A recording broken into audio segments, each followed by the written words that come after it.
সবার আগে সবাইকে জানাই শিবরাত্রির অনেক অনেক শুভেচ্ছা। আমি শিবরাত্রির দিন অ্যানিকে সাজিয়ে কিছু ফটো তোমাদের সাথে শেয়ার করেছিলাম। সেই ফটোগুলো তোমরা অনেক পছন্দ করেছো, তাই ভাবলাম কিছু বিহাইন্ড দ্য সিন তোমাদের সাথে শেয়ার করি। যেহেতু ফটোশ্যুট করব ভেবেই রেখেছিলাম, তাই অর্ককে দিয়ে সকালেই কিছু ফুল আনিয়ে নিয়েছিলাম।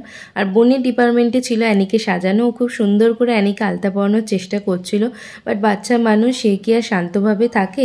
আলতাটা যাও চুপচাপভাবে পরলো, শাড়ি পরতে গিয়েই মেয়ে হয়ে গেল ইরিটেট।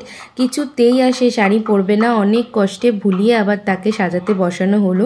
শেষমেশ বিস্কিট হাতে দিয়ে তাকে শান্ত করা হলো, আর সেই ফাঁকে আমরা ঝটপট মডেলকে সাজিয়ে নিয়েছিলাম। সাজতে সাজতে অ্যানির আবার পেয়ে গেছিলো ঘুম। সবসময় মনে রাখতে হবে, বাচ্চার সাথে কাজ করতে গেলে তোমার মতো করে কিচ্ছু হবে না, তার মতো করেই সবটা করতে হবে। যাই হোক, শেষমেশ অ্যানিকে যখন সব কিছু সামনে দিয়ে বসালাম, সে তো বেজায় খুশি। আর আমরা সেই মুহূর্তগুলোকেই ঝটফট ক্যামেরাবন্দি করে নেওয়ার চেষ্টা করলাম।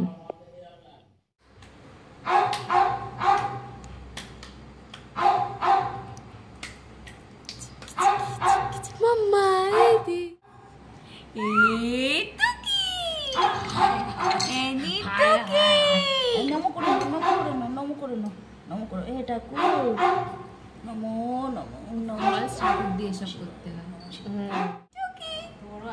এই যে